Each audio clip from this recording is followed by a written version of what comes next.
Episode 11. We are moving around them bases. What's up, everybody? We here.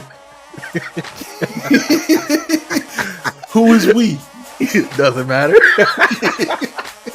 Nah. Hey, man, this is Empty Crates, musical podcast, amongst such other things. I am one of the two, I would just say incredible co-hosts this episode. My name is King LJ. I'm here with the homie who actually got the apron on right now, Chef Boy RD. Good in the building. What's happening? What up, boy? You gonna be cooking some collards, Nick? What's up? Nigga, I am cooking some collards. What up? Yeah. Hey, man, you could be anywhere else in the world, but you are here listening with us. We do not take that for granted, ever. This is a light work presentation situation. So you rocking with us. We appreciate you, man. Man, what else we got? We sponsored by anything? We are sponsored by, I don't know. Tekken 8. Tekken 8. Yeah. Great game. Solid, great game. 9 out of 10. For sure. So if y'all want to catch these hands. I was looking at it today. I might have to cop, man. Come on through, bro. Come on, catch these hands right quick. I got a layoff for you, bro. Come holla at them. All right. Look, if it's anything like the games used to be, it's not going to be that easy of a win. That's all I'm saying. I feel it, man. I had a situation. Shout out to homie Paul. We were playing, and I guess he got Paul real competitive, bro. Paul real competitive. So his competitiveness had kicked in, and I ain't picked up on it. And so I'm still doing. Oh, so y'all went from playing and then he got for real. That always happens with us with fighting games. Oh man, that's hilarious. One of us will lock in and be like, "Oh, okay, all right, let's play." But usually it happens about the same time. And I'm usually a really good gauge. I have a barometer for these type of things. And after this particular set, he just left the party, like no words, just disconnected. Oh, man. And I was like, "Oh no, I misread it." And I went to message him to be like, "Hey, you coming back?" And he was just like, "Good night." And I was like, "All right, I'll let you tomorrow, bro. I get it. I understand." Go download Rage Quit if you can find that. Rage Quit? Rage Quit. Who wrote it? Was that you or was that Chuck? Somebody had a song called Rage Quit. Dude, that sounds like a me thing. Yeah, because I misspelled it, right? I can't remember. I just remember that title. Was it? Was that? That's from, was that Jump One? Way back. Gee, why would you say that out loud? Direct them to why my you saying the name of the project out loud? I didn't. All I said was Jump One. I don't know what that means. Okay. I don't know what that. That's not a project. Nah, it's a joke. And you can't get it at blank.com/front.x. Ben, what? What were you searching? No, that's where your project is located. Oh, yeah, the one that don't exist. I got you for sure. Yeah. How your day going, bro? You good? It's actually pretty good, man. It's pretty good. I'm getting settled in at the new gig. Yeah, kind of. I still have a lot of questions, but it's better than the last gig. No disrespect to any of them people. For sure. Well, I'm glad we appreciate the upgrades around this mug and the level ups. You know what I mean? So I'm happy for you. I'm glad that you're at a spot that they appreciate you. You know what I'm saying? And they give you time to be off and cook collards. Feel me? I mean, it is 5:00, and any respectful place will let their workers be at home. Okay, yeah, for sure. Business don't care about us. I say that, but I've definitely had jobs where I'm working like 13-hour days. So facts, yeah. I've done 13-hour shifts working in front of a computer. Oh, that's which is mind melding, by the way. Like I'd rather do physical work. For 13, like Jesus, at least I can have on like some headphones or some shit, bro. Yeah, how would you feel about driving in circles for 13 hours?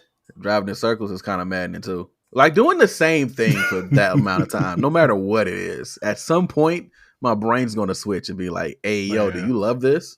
No. Why are we here?" No. When you're doing something mundane like that, you get way too much time to think. Yeah, like way too much time to think. Especially if you're proficient at the job. So it's a point where the job becomes autopilot, and then it's just, it's really just you and your brain. Right. Yeah, that's how I was at my driving job, which driving should never be autopilot. Yeah. But then there were a million times I've zoned out while I was driving. I hope my passengers didn't know that. Yeah, that's But cool.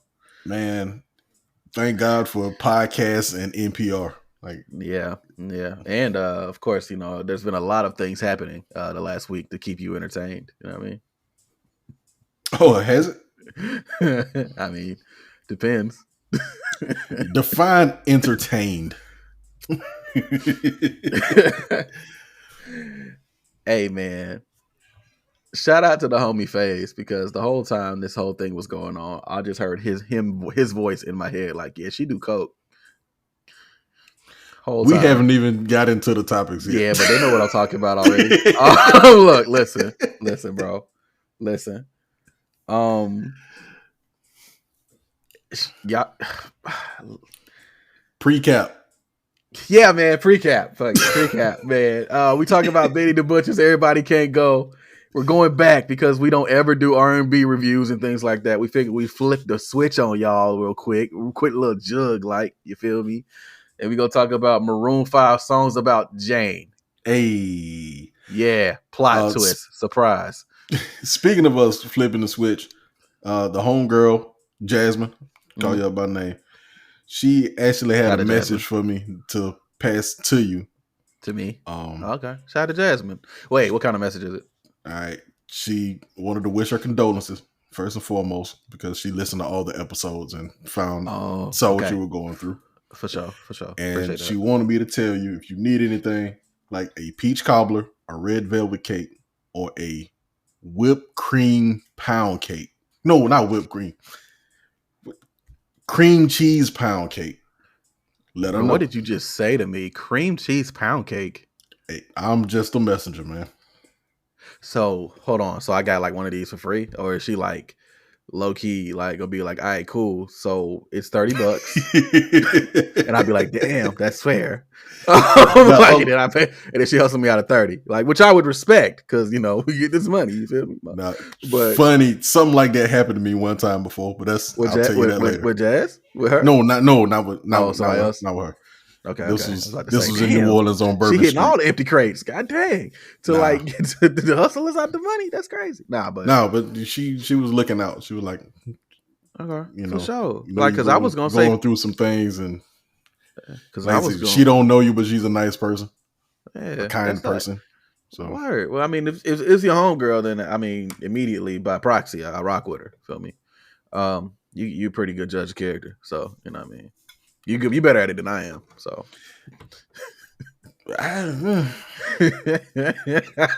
that comes and goes. I don't know. So it's mine. Look, so I was gonna be like, all right, peach cobbler, and then you said red velvet. I'm like, red velvet, and then you said some shit I ain't heard before. Like, I ain't never heard of that shit together. And I think I'm curious. So hey, Jasmine, sorry, because I know another Jazz, and she's cool. Shout out to her too. But look, was good. You feel me? Like, hey, if you offering, you feel me? Get at me on my socials. You're like, hey, what's happening? I come pick it up. No problem. You ain't even got to ship that mug, girl. You ain't even got to ship that motherfucker. I got you. Little Negrito will come get it. Little Negrito. I come get it. I appreciate that. That's dope. Word. Man, I really hope you can cook. Jeez. Because it's going to be awkward if I go get this shit and I come back next pod and be like, hey, how the food? I'm like, hey, man, cut the mic off. They cut the mic off real quick. Now, you know, this ain't a mic off kind of podcast. Yeah, that'd be definitely on the unrated version, though. That'd be on the bonus episode that's coming in like 3 or 4 weeks. It'd be on that joint. Oh, my goodness.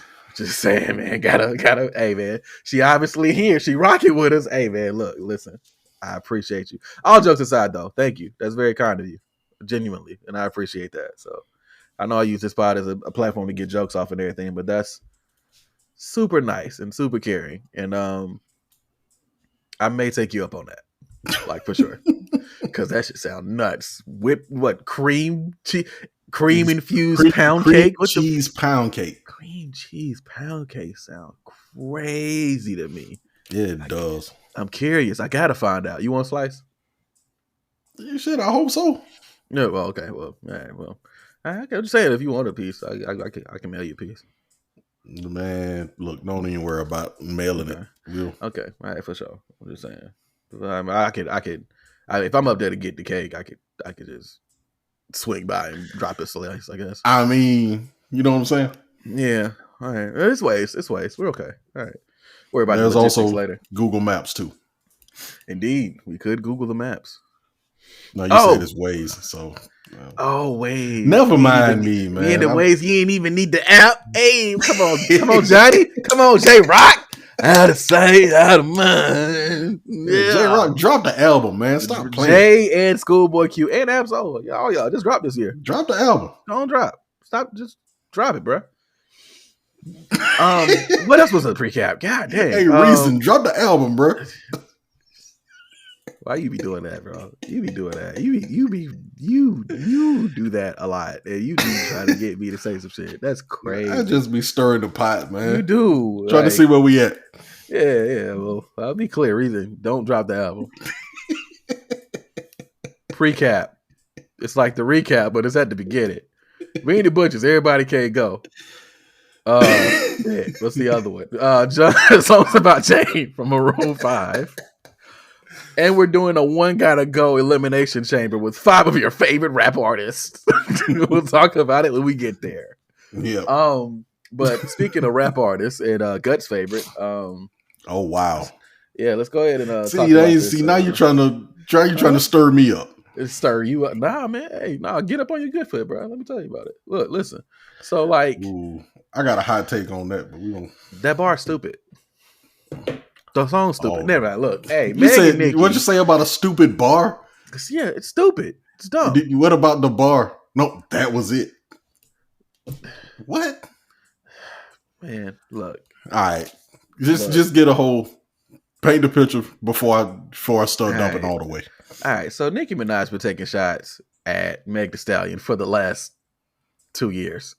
Even on her album, the Pink Friday joint, there were several songs on that album that had definite shots towards her. Like even the, I don't know, was it you that pointed this out, Gut, or somebody else? Somebody else pointed this out to me. But she had that line, "I don't fuck with horses," since Christopher Reeves. That's it. Like shit like that. That's okay. Yeah, because Meg Thee Stallion. I get it. Right, I get it. But again, proof. She not that nice with the pig. Actually, much better bar than anything in that song she just dropped. Facts. I'm getting ahead of ourselves. But we're getting ahead of ourselves. So Go listen. ahead. So Meg finally got released from her label. She's finally moving and doing what she want to do. And she dropped a track called Hiss. And I'm like, all right, let me see why Tory Lanez and all these people are suddenly trending out of nowhere. So I'll go play the song. Megan come on. Hot girl energy, you feel me? She started rapping. She lets off a bar about not giving somebody the time who danced to R. Kelly and went viral. And immediately I said, oh, that's... Who was that about? I think that's Nicki. Oh, okay. I didn't know. I'm like, but then she immediately followed that up with the whole mad at Megan. That should be mad about Megan's Law. And I paused the song because that is male or female.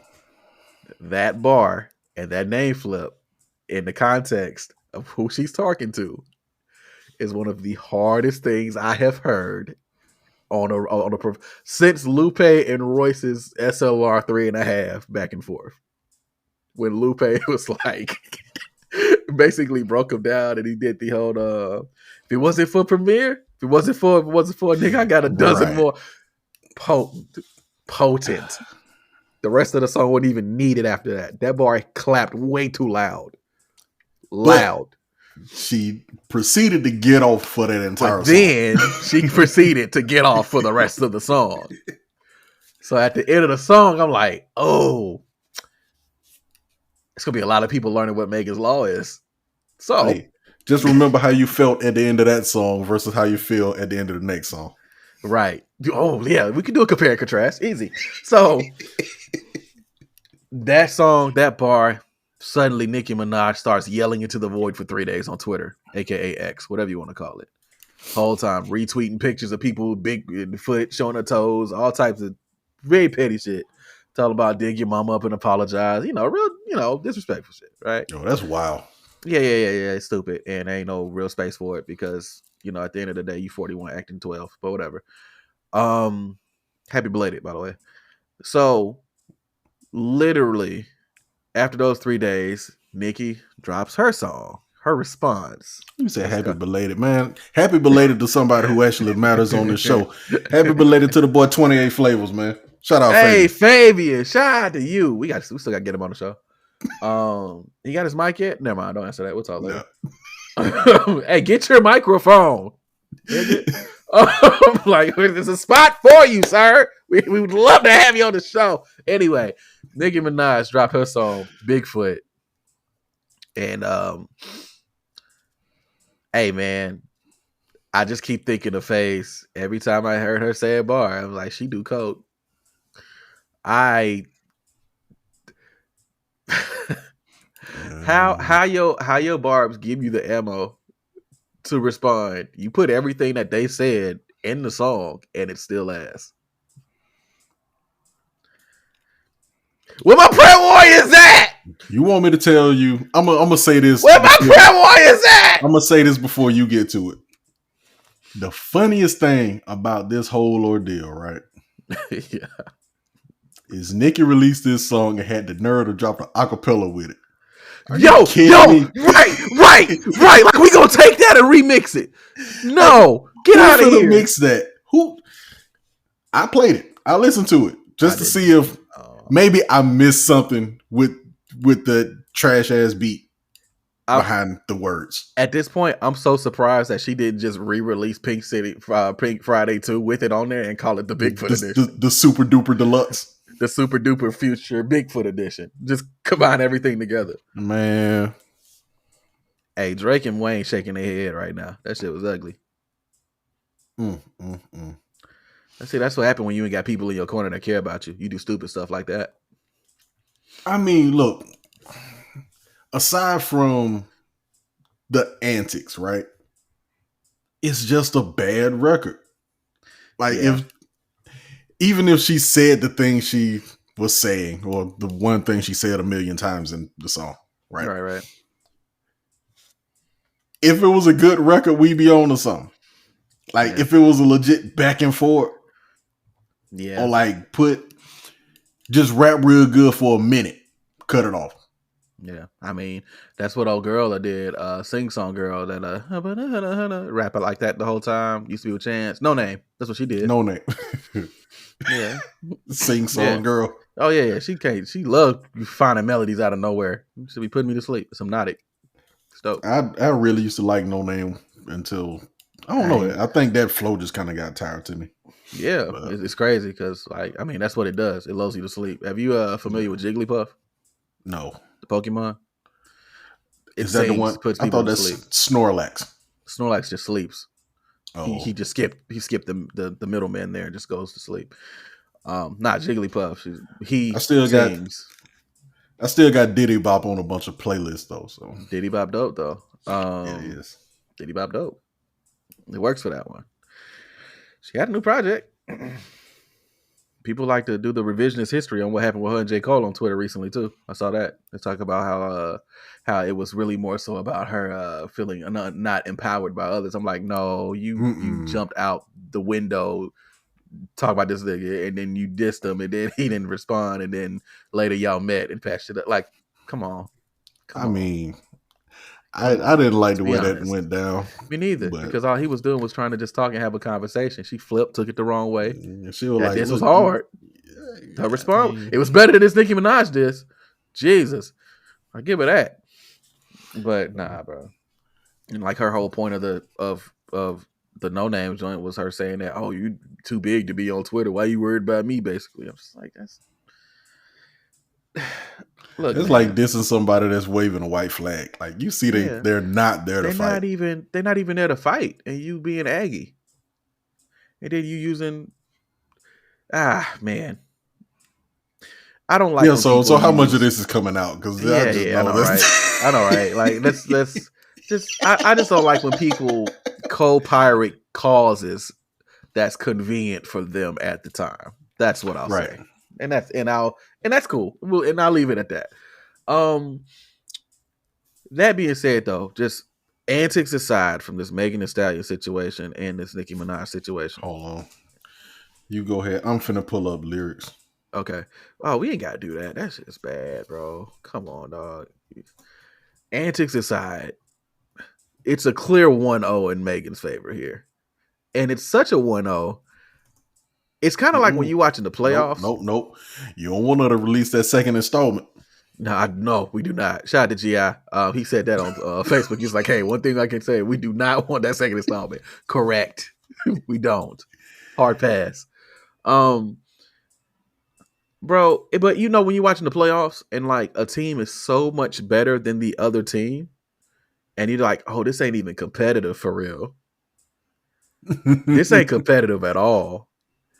And if dream, here's my dream, right? And I know I shouldn't have a dream, but here's the thing. One of the things that got me into rap music was disses. So like, of course, I got a sweet spot for these type of things, right? As long as it stays on wax and shit, which Nicki don't know how to do, but whatever. Actually, I ain't really worried about Nicki because she got chased around by Cardi B with a flip flop, so nothing's gonna happen. Oh yeah. So here's Lil Piggy toxic. Somebody adopted. Shit'll get dark like chocolate. Okay, Nicki, let's go. Read some more. Where my prayer warriors at? What a fiasco, Lupe. Future made you pay.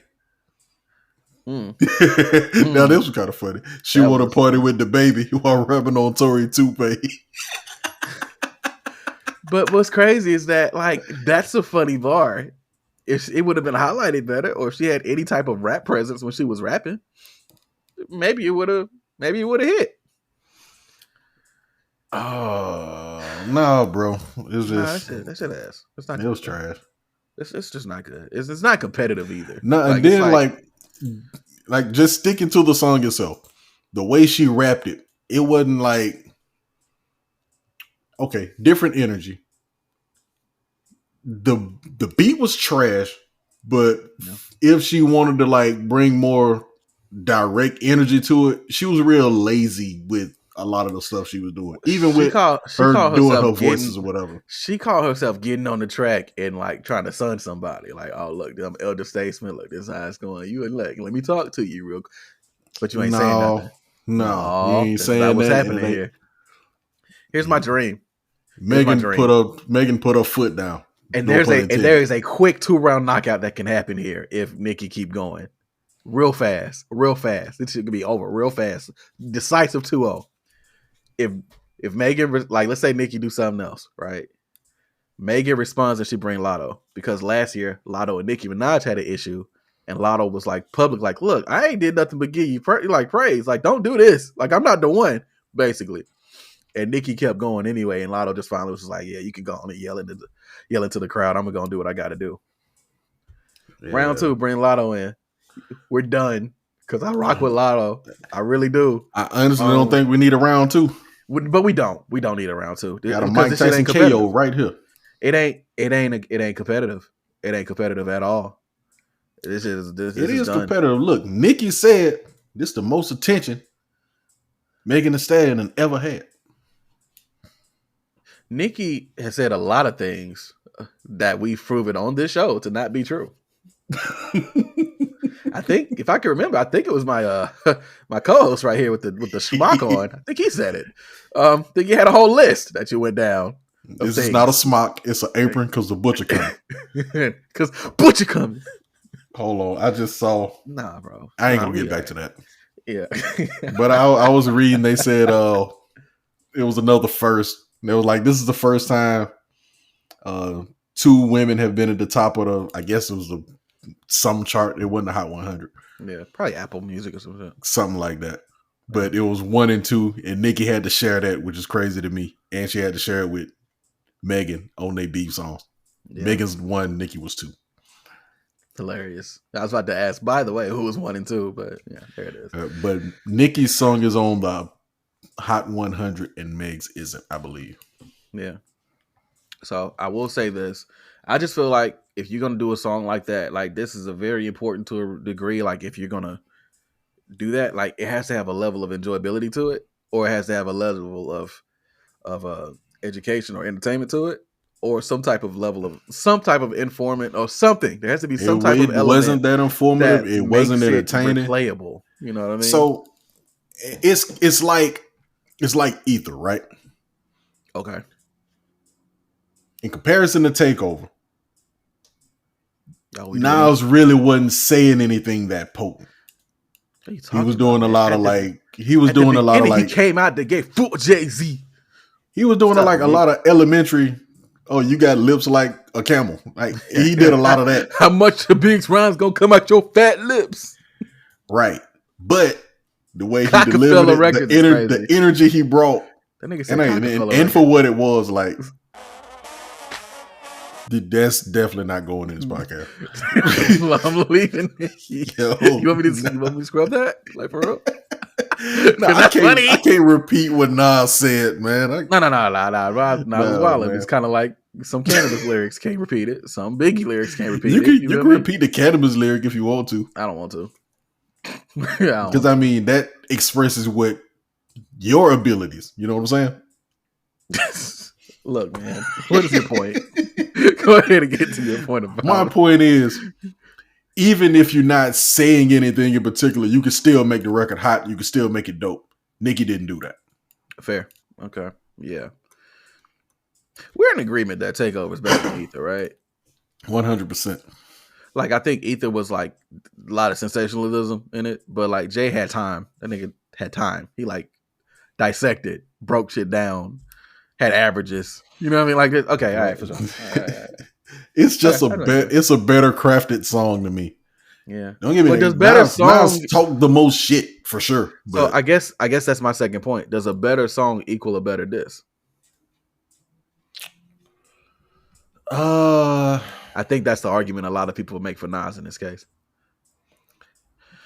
Because Takeover took a minute to get rolling. But it wasn't Takeover wasn't all about Nas either. Right. So, but it's like when he started to finally shoot, like, because that first verse was like, we warming up. Hey, he was talking about music. Prodigy on one of them verses too. Second verse. Yeah. Second verse. He started dumping on verse 2, and that's when the song picks up dramatically for me. You little fuck. Money stacks bigger than you. When I was pushing weight back in '88. You was a ballerina. I got the picture. I seen you. Like, come on. Like, yeah. Immediately, I'm locked in as a kid. The sun don't shine, but the sun don't shine. Yeah, sun don't shine. The sun don't shine. Lame. Yeah, man. Man. But yeah, Meg won that one. You see, DT the Kid dropped a new project. I mean, Don Tripp dropped a new project. I did that for good. Beat those drums. Beat those drums. You got to do the beat. He always stuttered. No, it was one of them songs on there. It had a slow tempo, and beat those drums always matches the tempo. Yeah. So it was like beat those drums. That was the KRIT's first birthday joint because Don just started rapping. And the tag came in the background while he was rapping, which was a harder way to do it, by the way. I'm cool with that. Like, I like that song a lot. Well, let's just take the tag all the way out. That would be great. See, you would. But look, he needs his credit. Give him his credit. Feel me? Bro, you said he did this on all the albums the whole year. He ain't got enough credit yet? No. Because as a producer, look, he on little Stallion album. Beat those drums. Hey, you got to beat them drums everywhere he go. You feel me? Hey, whatever. Hey, the Don Tripp Frostbite album was actually pretty cool though. We ain't gonna talk about it. It was dope. But I think I love this album way more than the last one he did. And it's I rock with this one a lot. Did you check Lito's album, Love Drug, or no? I didn't get through all of it, but I started listening to it. It was hard too. Yeah, solid. Like just Lito's approach to how he writes is really dope too. Like Don's more punch heavy. But Lito conversationalism is but it works together. But he low key got the punches too. I know, which is dope. Yeah, they slide a little different. Like Don got them overheads and Lito got them side the side body shots. Yeah, it's either way. It works so well together, bro. They work so well together, man. I really hope they do Step Brothers 4, man. Hold on. Yeah. I hope they do Step Brothers 4. I'm sure they will. Yeah, sometime, man. You see Smino say he dropping 3 albums in 2024. Do you saw care that. about Smino? Yeah, I like Smino. Okay. I'm making sure. He be making up words and stuff every time he drop a song, so I'll be in there. I'm here for it though. Chocolate pepper, like what did you even say? Like I don't know. Oh man, I found, and it wasn't a new song. It's a few songs of his I found that ain't new, and I'm like, yo, this is my new shit. Like every time. MLK Drive, No L's, like those my shits, man. Yeah. Smino solid. He been solid for a long time. Zero fatigue. You feel me? So yeah, I guess that's it. I guess that's all the. I gotta do a little backtracking. What up? What happened? I think I went a little hard on KRIT last week. Okay, let's talk about it. Now, how so? I felt like I was hitting them pretty rough, and I decided I was gonna give an honest listen to some more of his music, more of his recent music. Okay. I went and listened to Digital Roses Don't Die, and I played it front to back. All right. Shit actually kind of jamming, man. It's not bad. No, it's not bad at all. And I'm listening to it now with my 2024 ears and not my 2022 ears, because they are different sets of ears, I guess. But they just grow, I guess. No, it was 2021, whenever. But no, I legit listen to it. I'm like, all right, man, this is straight. I see what he's doing, and the listening element I'm in, it makes a lot more sense. Then I started listening to King Remember the Time, which was the one right before that. Right. The shit actually jamming, man. With the two sides, right? No. Okay. All right. I still hold to them albums long as shit, and they was. Oh no, you were right about that. I actually agreed with you on that part. But if you know everything else, I was like, okay, we'll just let it ride. I'm like, okay, it's actually straight. I guess King Remember the Time. That is where you can find my sub 5, possibly. Ballad of the Bass. Yeah. So I really have to go back and say I might have been tripping a little bit. Now KRIT's still somebody I haven't sought out. That's the word. I haven't sought out as much as I used to. Salted. And I still think some of his older music hit a little bit better. But it's really not as bad a shape as I put it out to be, in my opinion, last week. So it's actually better than I thought. I feel that. I haven't given it as much of a chance. I feel that. I still think the bottom line on that is solid, though, from what we took away from it. It's just we still want him to like find his voice and get the credit he deserves. But like, what's the best way to do that, right? And we talked about that in the previous episode. So you can towards the tail end of that episode, you can check out, because I ain't got no answer. I have no idea. I just know, relatively speaking, the music's been consistent. Relatively speaking. So, anyway. No more double albums, for sure. Yeah, maybe not that. Do an album, drop another one 2 months later. That's cool, too. Like, just people get time to, consume it. Yeah, but it's crazy that first double album he did, I can't remember the name of it. That was supposed to be a Def Jam album, and they was like, nah, you can go. And he took the album with him. Yeah. I thought that was kind of genius. Yeah. It sounded good at the time. It just didn't have any lasting power for me. I got you. Makes sense. Speaking of Def Jam albums. There's that transition. Let's get to it. This is going to be the Def Jam debut for Benny the Butcher. Everybody Can Go is the 4th studio album by American rapper Benny the Butcher. It was released on January 26, 2024 through 5 to 50 in Def Jam Recordings. The album contains guest appearances from Armani Caesar, Babyface Ray, Conway the Machine, Jadakiss, Kyle Banks, Lil Wayne, Peasy, Rick Hyde. Damn, I didn't realize this many features were on here. It didn't feel Rick like Hyde, Snoop Dogg, Stove God Cooks, West Side Gun. No. Production was handled by Alchemist, Corbett.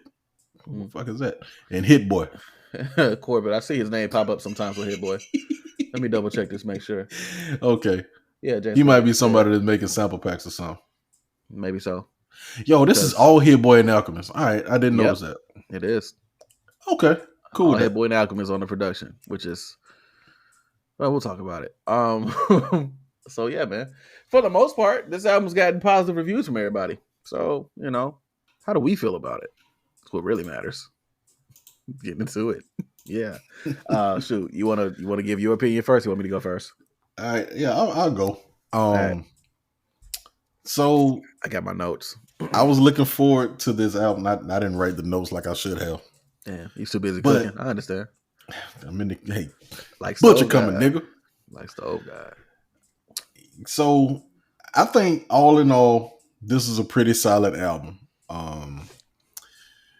It's, if you're used to listening to Griselda, you're used to listening to Benny the Butcher, you're gonna get a good dose of all that you're used to. Yeah.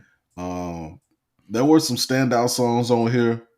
I think the production was, for the most part, solid, but there was a little bit of a gripe I had with some of the production. What was your gripe? Because we might have the same gripe. Some of the drums were weak. Particularly the snares were kind of weak on a couple of them, and they didn't really match the songs to me. My personal opinion. I know the aesthetic that they tend to go for. Yeah. But it was one song in particular. Let me get it back up. Everybody can't go.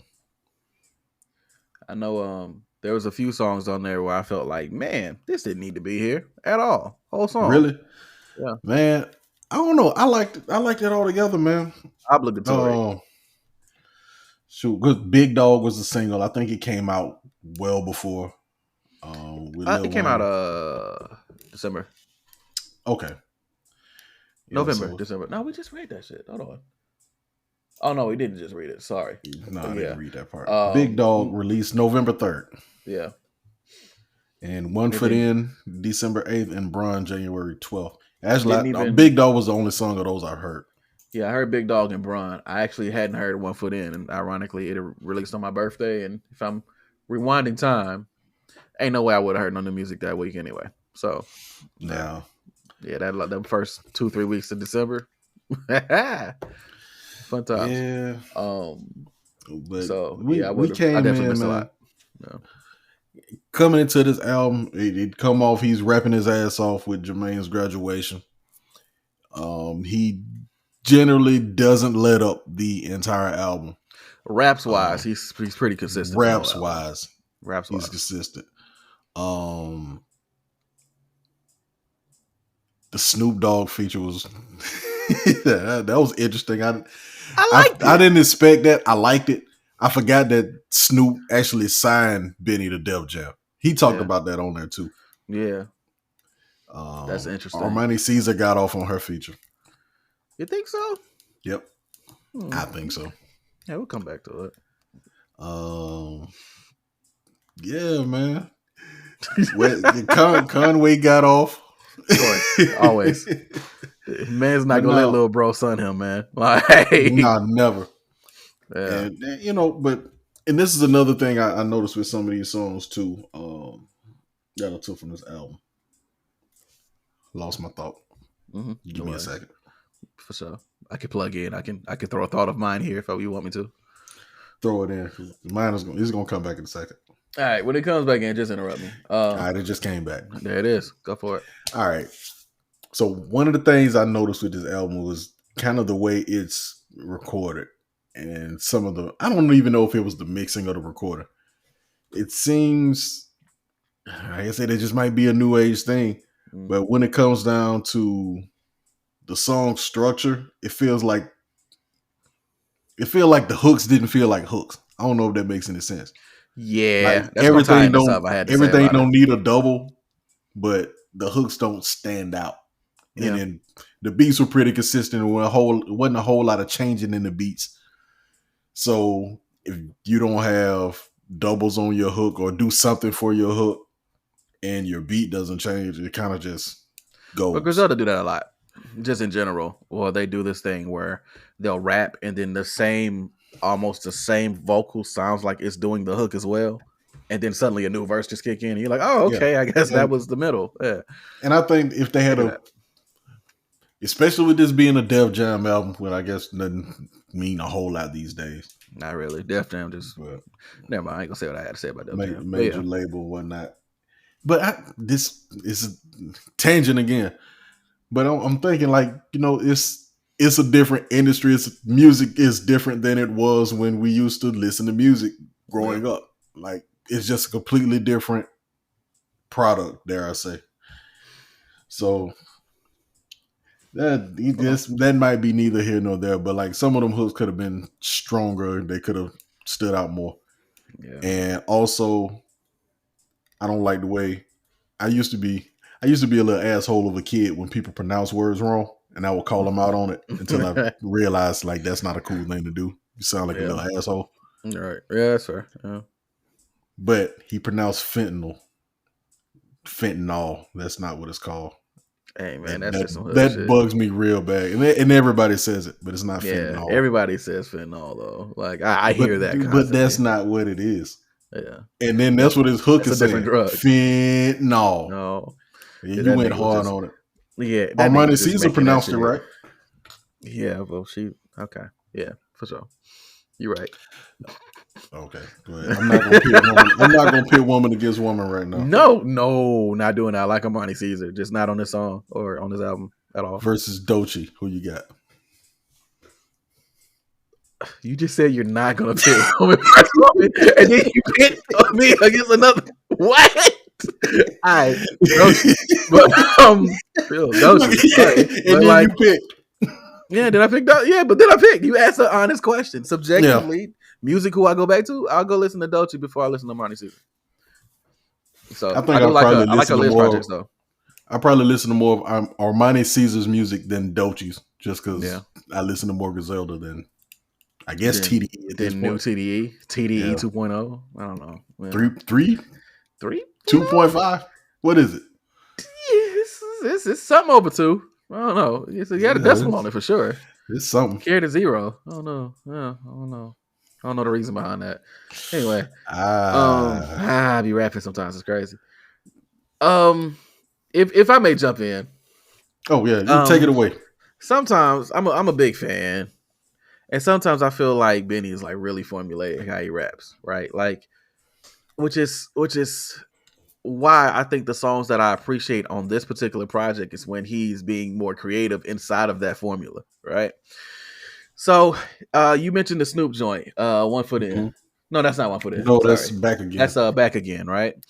Back Again is one of my favorite joints on it because he does his number scheme, right? And like, why is the first verse he's counting up, like he gets like the 8 to 9 or whatever, right? And I'm like, okay, this is cool how he's doing it, but it's like a thing we've seen before. So the second verse he goes and he gets to 4 and he stays in the scheme for 4. He's like, well, 4 holes and 4, like, and he like gets stuck on it, right? I really didn't even notice that. Yeah, but it was super dope to me. I was just like, oh, okay, like that's cool way to like subvert expectations on that, like have fun with it. Super cool. So immediately, that's the first track that I like ran back. Because I already knew about Big Dog. I've said before on this podcast before. God bless Benny the Butcher and Lil Wayne unisons and unions, and that I would love to see more of them, but God, Benny ain't caught Wayne yet on a track together. It ain't happened. God bless it though, because he keep going and I appreciate it. It's kind of like how I felt about whenever Big Sean would get on tracks with other folks that watch him, but he keep getting on tracks with him because he's like, nah, it's gonna make me better. Right. Yes, because that's how you're supposed to do. Like, go. And it did make him better. And it was a fire song. Like, it was dope. Benny had the bar talking about it's like, oh no, this is what he said? Oh damn. He said this is a Monster Energy drink or some shit like that. Right. So when they asked him what it was. And I was like, yeah, nice. But nah, as soon as Wayne came on, it's like, yeah, we hush puppies. I get the Uzi on the blook of the shit. I was like, oh, that nigga going crazy. Right. So Wayne first, you can't do nothing about that, Benny. Hey, man, it's kind of like Kevin Durant at the post. Hey, man, you just put your hand up, hope he miss. Put your hand up, hope he miss. Because it ain't got nothing to do with you at that point. You ain't got nothing to do with that, bro. Nothing to do. You did what you supposed to do. So yeah, songs like that is cool. Bron is dope because it's like the scheme and everything, and how he's kind of the whole flow of the song is like, cause I'm on, got the dinner work to Sean, with the like the whole scheme is dope. The storytelling on TMVTL, which is trust is more valuable than love. I think is what's the Trust initial more for. valuable than love. Yeah. The storytelling on that was cool, but I mean it's typical drug dealing storytelling. It's like 3 different separate stories. Um, I would have liked, and this is just the LJ writer in me, right? Because initially I thought he was gonna connect all 3 of the verses. He didn't do that though. And that's cool. Whatever. That's cool. But like it would have been dope if he figured out a way to finesse it and connect the second one back to the first. Because that's what I thought he was doing at first, and then it didn't. And I'm like, that's still cool. You know who did that on the song one time? Who? Your boy KRS-One, the teacher. I'll bet. That's what's up. So Bron's dope. You're not gonna catch me again, man. You boogieing the fuck away from Boogie Down today, nigga. Fuck out of here.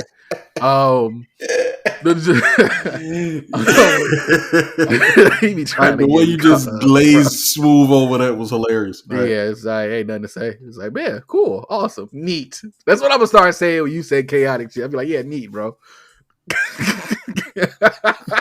Hey man, we gotta start giving Stove God his credit, man. That boy Stove God cooks every time I hear him on a feature verse. Yeah, he showed out every single time he come on a feature verse. He cleaned that shit, boy. Cleans it. Him and 38 Special. 38 Special dropped the project recently too. Who did this beat? One for them. I believe that's the one I thought had like. That's definitely Hit Boy. It's Hit Boy. I'm looking at it. It's Hit Boy. Yeah, Hit Boy. Alchemist did Jermaine's Graduation. Big Dog. I actually didn't know Alchemist did that beat. Cool. Alchemist did Trust. Oh, that does sound like Alchemist now I think about it. Buffalo Kitchen and Griselda Express were all Alchemist. Everything else was Hit Boy. Take the what and lead a what? Yeah. That boy Conway stupid, man. He's so comfortable rapping and doing different types of flows rapping. Like he's my favorite out of the group, bro. He's my favorite. And I thought it was Benny for the longest, but then I heard Conway on other production. I said, oh no. The thing that told me that I think Conway was gonna be the one was Conway showed up on a feature on a Juicy J album. I think it was called Killers. And the song's upbeat, 3 6 Mafia, yeah, hope you can't spin it like kind of like that, right? Right. And that boy got on that shit and went crazy. I've been hiding on my foot. I've been signing on my foot. When I sliding and I riding, like that boy was going crazy. And I was like, this is hard. He can do that. And at that point, yeah, he could do that. Now Conway different. We probably be talking about Conway soon with his new project whenever he drop it. Just for real. It'll be any day now. I'm sure. You know how that goes. It's probably dropping while we're talking, knowing them. They love dropping shit like while we not before we get ready to prep for shows and shit. They love dropping. Stove God slides. Wayne called about it. I said that. Armani feature was cool. But I don't like the song. I don't think the song fit. Like it's cool hearing them just talk back and forth and all that, but like if that song was there or not there, does not improve or decrease the value of the project to me. Gotcha. So it felt like I don't disagree with that. That's why I said like it felt like obligatory for a second. Like just like, okay, well let me put Armani here. We can rap and then go. Like every other song here for the most part is more clever than that. And then there's that one song that's just like, all right, this is safe. I think I was just more excited that she pronounced fentanyl right. That's real. I respect that. Because that's real. I got you. Yeah. You know we can't name the episode Little Asshole, right? No. No, we can't do that. I'm just making sure you knew. Like, this is like, no. Yeah, okay, we can't. Like, we can't put profanity in the title, at least. Babyface Ray sounded like he was Styles P to me. He sounded like Styles P. He sounded like a lazy Styles P. But like, I ain't hate his feature, though. But like, I didn't hate it. I thought it was Styles until like I looked at the track listing earlier today. I couldn't pin his voice like the first half, so I had to like stop the song and go look Spotify and see, because even the Spotify has it where his name don't show up till later. Right. I'm just like, God damn it. So I had to like pause it to like keep the screen up to watch it scroll. I'm like, babe Babyface. No, was it Right, Ray. Babyface Ray. Got it. Let me think. Was it? Hold on. It might not have been Babyface Ray. Who sound like Styles P? You ain't talking about Rick Hyde, are you? Rick Hyde. He sounded like Styles P. Really? Yep. On Griselda Express. Yeah. I couldn't pin his voice at first too. Oh, you know what? That whole story I just told was about Rick Hyde. I apologize, Babyface Ray. Shout out to Babyface Ray. Shout out to Babyface Ray. I didn't shout out to Sweet Baby Ray. Incredible barbecue sauce, incredible base. Fantastic. You know, yeah, great. Just use it for all your barbecue needs. Like, I'll be trying to buy like sugar-free stuff sometimes. Just sugar-free. Sugar. Yeah. You know they got sugar-free Sweet Baby Rays. How does that even work? It's just called Rays. Good. As long as they know. Like no, you can't put Sweet Baby Rays on it. You're you gonna catch a lawsuit. It's Baby Rays. Nope, just Rays. Just Rays. Not even baby, just Rays. They said keep the baby for the sweetness. Hey, all right now. That whole story I told earlier about also good sauce. It's a great sauce. Well, is it the sugar free though? Yeah, it's good. Okay, well, for sure. Yeah, that whole story I told, I'm in it for Rick Hyde. Babyface Ray's feature I did not like because it was on the song with Jadakiss, right? Boom. Right. I didn't like that one. Right. Jada killed it. Yeah, he did. Whack verse watch for Jadakiss. Let me know when you find one. Just let me know. You know what I'm saying? So yeah, I said production's also a hit or miss in certain situations for me. Like I think Big Dog, it was cool. But I think again, not to dunk on Buffalo Kitchen Club again, but in comparison to everything else, it was all right. A lot of elements of the production I like even Braun. I like the elements of including the swish sounds and the basketball sounds and all that, but it felt like it didn't hit right. It was some with them drums that wasn't all the way right on some of them songs, man. Hit Boy sometimes, man, with his drums. Sometimes they be like, okay, for sure. And then sometimes they don't be for sure. These drums sound like they were carried over from his Music Soul Child R&B sessions that he did for music the other day, like the last year. So it's just like, yeah, and y'all got him top 25 all time. That's crazy. If you're gonna go dirty with the beats, you need to go all the way dirty. Right. Like didn't have the elements of Clash if you don't. You know what I'm saying? Right. Or you could do like Trust Love did and have different beats. You know what I'm saying? Like get to a certain part. Hey, that I did done. Cut that shit. Next beat. Boom, boom, boom. Like, cool. Do that. You know what I mean? Hey, for the record, man, personal opinion, I'll probably change the way I feel about this next week or tomorrow. And I think I might be over the switch beats in the middle of the song thing. I like when it progresses. When there's a song progression that accompanies it, and I'm gonna talk about this when we talk about songs about Jane, ironically. But I like when the progression is there and it warrants that. Like, I don't just want to. Like, I feel like people are being lazy with the song switch, where they're just like, okay, this is the idea. I can't think of a way to progress it. Just a new beat. Shout out to the boy from Canada. Yeah. So like, but 40 do it. 40 not do it though. Like, so I rock with 40. Production ain't really been an issue when him and Drake together. So in my opinion, the raps ain't necessarily holding it up all the way, but man, depends on the song. Like for Drake, for me, depends on the song. It depends on if he mad or not. There's so many different versions of Drake you can get on the song. Right. It's just like, damn, dog. All right, I get it, but shit. These hooks suck. These hooks suck. But the reason why I give him grace is because I remember old Benny the Butcher projects that didn't have a hook at all. He's trying. One foot in, dope. No, what's the one with my boy on the hook that sound like Kanye West? Nigga, what? Everybody Can't Go. The title. Oh, yeah. That was okay. With Kyle That was hard. That might be all around my favorite song. I got you. Yeah, Everybody Can't Go was right outside my top 3, but I like it. That hook's cool. 1 foot in, hook was cool. 1 foot in. Back Again hook with Snoop was cool. One It for was different. them, the lyrics had to take that from me over the beat because the beat Okay. was all right, but when Yeah, they yeah. started rapping, it got better. Yeah, when they got rap, like when they started rapping on that one developed, and then Stove guy came in and said, "Man, he about to get up." Said, "Yes." Sorry, I'm a big Stove guy Cooks fan, bro. Him and 38 Special, they be coming in clean and shit. Yeah. Pillow talking Slater. I don't even remember the hook, so there you go. I would. Oh, how to rap, right? I'm cool Mm-hmm. with getting instructions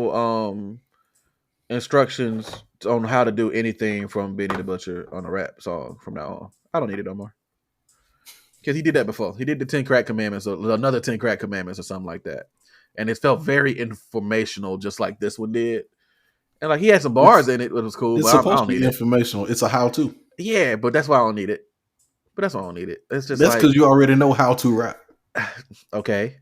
But If you didn't know how to rap, yeah, what would you look up? I would How to love rap. to see somebody be like, man, I just, I had to study real quick. I had to Google that Benny the Butcher real fast. You know what I mean? Check it out. Nah, man, that sound like hate. Look, I just don't think that song, like, it's cool. It is clever. It's got him like flexing, and it's really just it's not. That's my problem. It's not really a how to rap song. It's an excuse for him to flex how he made it, Bro, like which when is Fitty did How to fine. Rob, he wasn't telling you how to rob people. Yeah, well, it was way more entertaining. Jesus. No, Had Keith wait, no, Sweat much more entertaining. staring down the barrel of my nine. Oh my God. Call back Black Street on the back street. Come on. Like, nah, we're not doing that. They had the Look, brat with him. Should have had his gat with him. nah. 50 got off. Like, nah, man. The longer I live, I see why he got shot 9 times. I get it. But like, nah, yeah, like he was wilding, and that nigga was going crazy, and it made some great music, and I appreciate him for that. And 50 is still to this day one of my favorites ever because of that. That early 2000s run was Oh yeah. Jesus, bro. That G Unit run was crazy. Did you see the story about M.O.P getting jumped because of somebody, like, well, they had to fight somebody for that Mel's on GU not stuff Drink up? Champs. Yeah. Yeah. Little Fame had to press somebody They're on the like, man, GU not they stuff. come around with that GU not stuff. So Yeah, they had to press about. That's crazy. Like, that's crazy that, like, the imitation, you're so powerful with your brand that the imitation version of your brand or the direct response of your brand elicits violent reactions. I don't That's know a whole nuts. lot about M.O.P, but I feel like violent action is their instinct. I That's their mean, nature. they did make Annie Up and Annie Up remix. Remy want them goddamn diamonds. Feel me? Yeah. Right. So Time for some hardcore. facts. Overall, solid project. I like this last one M.O.P better. is mash out posse. So Yeah, that's what they do. yeah. And then Fame married a white chick. They caught me off guard considering their pedigree of music. So Really? yeah, Man, love I is mean, love. love is love. Like, I'm with it, but like, I'm not one of those folks that's like, oh, Steve's out there. Like, Shit, I ain't finna say nothing to him about it. yeah, hell no. Like, you do what you want to do, buddy. Blah, he gonna run up on me talking about some blah, nigga, hold that. Like, nah, I ain't getting it. Hey man, you found you a white chick that's cool with you saying nigga in front of him. Hey, whatever, bro. Do what you Yo, get up there, fool. yeah. Idiot. Kidnap that fool. Nah, you cool, bro. Brooklyn Warriors. I know how y'all do. Shit, I'm cool. I'm chilling. I'm a fan. My man. Y'all got it. Yeah, I'm a neutral. Hey, this Benny project is cool. I like it a lot. I think I like his previous one, the I can't remember the name of it, but his other one. I like a lot of his other ones better than this one, but this one ain't bad. Yeah, I but did it ain't. enjoy But it. again, not bad. I will say that this one, I don't feel this Tana Talk. I like Tana Talk 4 better. Tana Talk 4. I like that one better. But I will say this. He had another one too outside of that one. Damn, what's the name of it?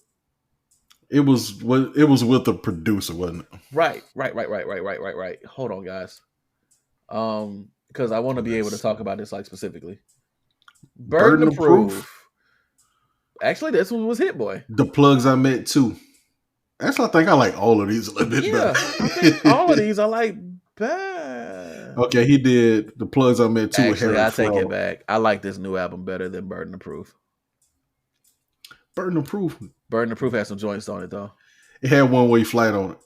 Yeah, but then they start fighting in barbecue. So like I ain't want. I'm so upset at that. Them niggas. They that shit's so petty. It was petty when it started. That shit was petty, and niggas too old to be on IG flexing with somebody else's man. I ain't got time. And they asked him on the Breakfast Club with Can Y'all Squash or whatever. Benny was like, I can't stand with him because niggas in my hood will look at me crazy. Like after he did what he did. And I was like, what did he do? I think he made fun of Benny after he got shot or something. Which he said some shit on Twitter, and he said, I know what this is. He said something to the degree of like how you shot, and like he questioned something specific about that incident. And Benny took offense. Man, hey, offense gets niggas we missing out on some good records on this. Missing out on great music because Freddie Gibbs ain't missed ever. Nigga, like you.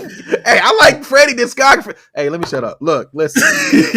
let me shut up. Let me shut up. Like, bro, like, I get Freddie be doing some weird. That nigga make great music. That nigga do not miss musically when he drop albums. Nah, so separately. It's crazy. Okay. Listen. God dang it. I don't want to do this on the Benny part. Look. I don't want to do this. I want to do this because this is nasty. I don't want to do that. Look. Oh, man. We missing out, though. We missing out on some great music because they won't get over whatever the fuck happened to them. So they need to squash that shit. I would love that. Musically, it'd be great. Everybody Can't Go. Solid project. I do like it more than Burden of Proof, but I don't like it more than the Tana Talks.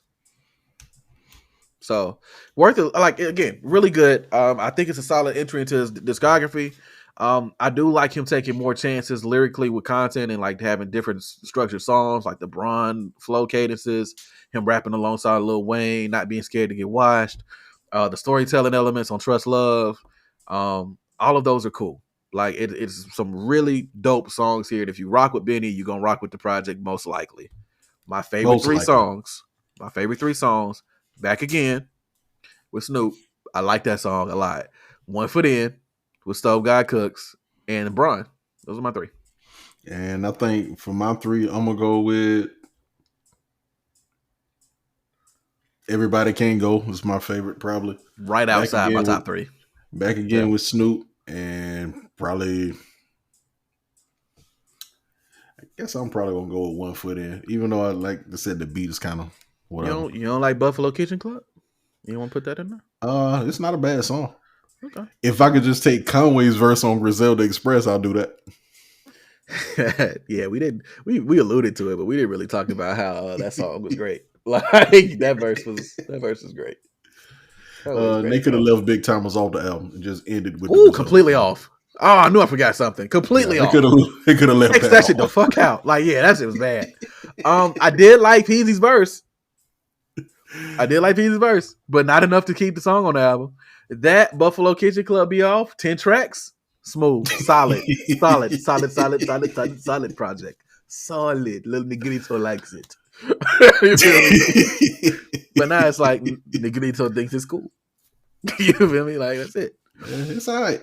It's all right. Not a bad project, man. I would recommend this to the people to listen to. Yeah, definitely check it out. It's a good album. Definitely worth your time, and it's like 40 minutes. Yeah. Is it 40 minutes? 40, 45 minutes? Hold on. Like that. And it's no hooks to slow you down. So, well, there are hooks, but they don't feel like they're there. Man. Well, that big dog hook's gonna kick in, and you like, why he singing? Like, you'll feel that one. No. Part 15 minutes. Like, yeah, bro. Like, yeah, no, it's hard. Don't get it wrong. Yeah. Anyway, dope project, solid project, worth the listen. 100%. Still not the best project we reviewed on the pod though. I think that title still is 21 Savage, ain't it? It's 21 Savage. I think it's 21 and Kid Cudi. This ain't no for me. Those are my top two. Nope. A$AP Rock for me. Kid Cudi. So, the more I listen to the Cudi album, And Yeah. I don't keep going back to it, but some of the songs do keep popping up in my Yeah. like random playlist. He was just there at the party. It's cool. Yeah, it's right. Did I just say it was cool? Yeah. Yeah, it's cool. Yeah, it's cool. Yeah. It ain't no Ace Rock. I sent you a video for one of Ace's songs last night or this morning. I can't remember. Okay. Yeah, I saw the video for Pigeonometry. No, this was for I don't know the name of the song, but it's the first song on the album. Okay. Cool. And seeing the video to go with it, I guess I had to say the name of the song.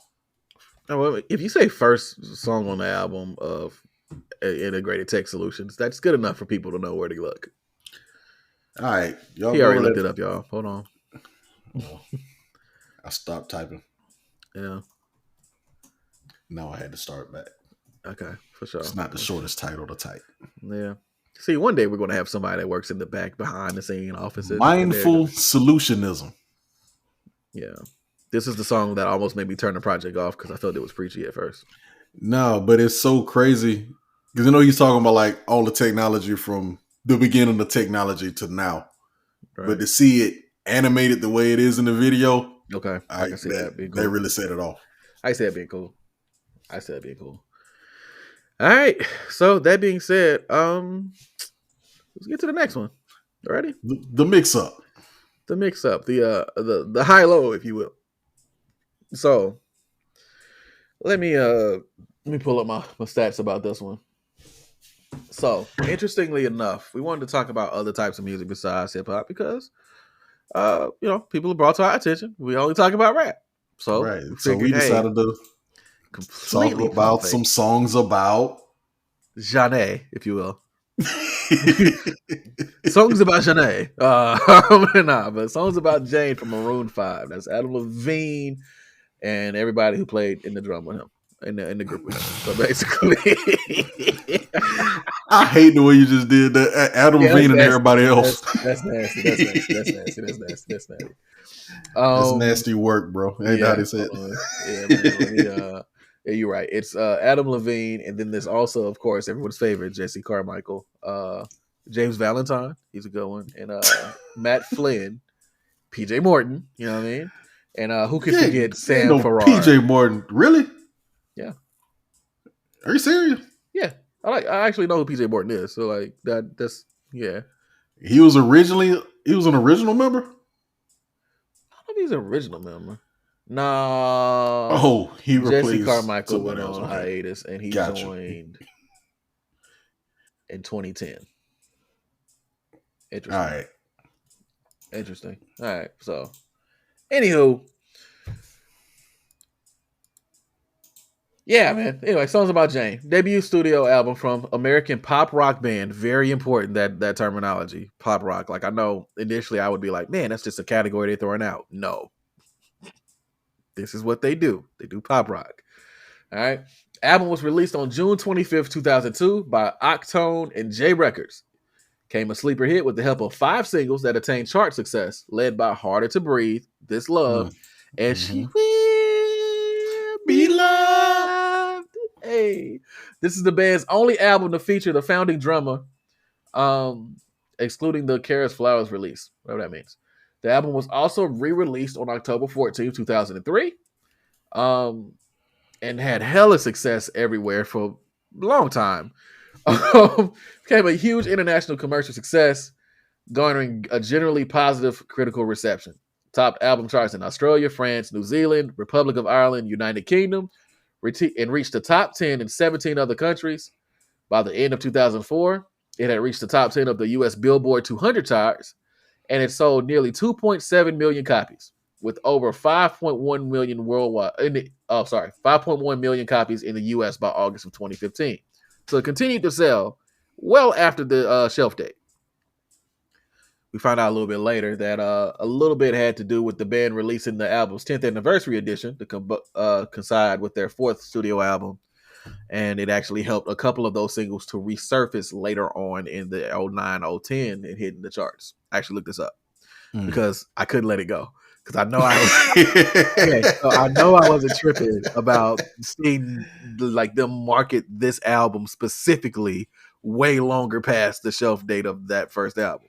and that was why the re-release helped, and then also randomly, it just randomly suddenly just hit back to Billboard Top 200 again out of nowhere. It's crazy. That makes sense. But it does make sense because of how they structure the album and everything. They pulled a Nas. Yeah, they did. But I'll put it this way. I talked to a friend of mine. Shout out to her, a white friend of mine, and I told her, I was like, "Hey man, we're gonna be reviewing Maroon 5 songs about Jane," and she was like, "Oh, I like that album." I'm like, "Okay, cool, right, for sure." And I told another one of my friends about it, and he was like, "Nigga, that ain't hip hop." This is a music podcast, right? And also music and other such things. I need to be clear though. The second friend was black, so want to make sure that quote. I mean, I ain't want y'all to. Oh, what he say, nigga, that ain't rap. Right? Yeah. Oh, very important. I was like, hey, I like you. Right, we do that, but let me clear first off. My white friend, I say, nigga. Let me be clear. All right, cool, great. Got it out the way. Awesome. But this is a music podcast, so and honestly, like Maroon 5, I don't have any negative feelings about them at all, and it's interesting listening to this album. There was two things, really. Yes. Okay. Let me say these two things real quick. Okay. Actually, no. Go ahead. Go for it. Yeah, they departed from this sound like right after this album. Oh, facts. Yeah. So that's where your pop rock really hits. Okay, I got you. So they went like more in the rock direction, or like what did they do? From your experience with describe it. Pop rock. They went rock pop. Now I want to say they went commercial because commercial not necessarily a bad thing, but it was definitely more accessible. I won't say they went commercial, but they made a lot more music that would play in commercials. How about that? Which is interesting because this whole album is filled with songs that straddle that line of being like, oh, this could play in a commercial, because that's one of my points. One, this don't feel like an album. This feel like a playlist. Number two, number one, I'm gonna stay on one for a second. It literally just feels like a playlist of songs that sound similar. Like they're just like, okay, cool, this one, and we're using the same chords, this one, and then same progressions, but the progressions are cool. So like, if you like one or two of these songs, you're gonna like a majority of the project. It's very it's very like the approach for Griselda in that regards, where a lot of the songs are similar. That's a crazy parallel. But it is, but like, it's just the bottom line there sticks. It's like, if you like this song and this song by this person, you'll like the rest of these songs by said person. Well, can you imagine West Side Gun doing ad-libs on this shit? Shit, that should be hard.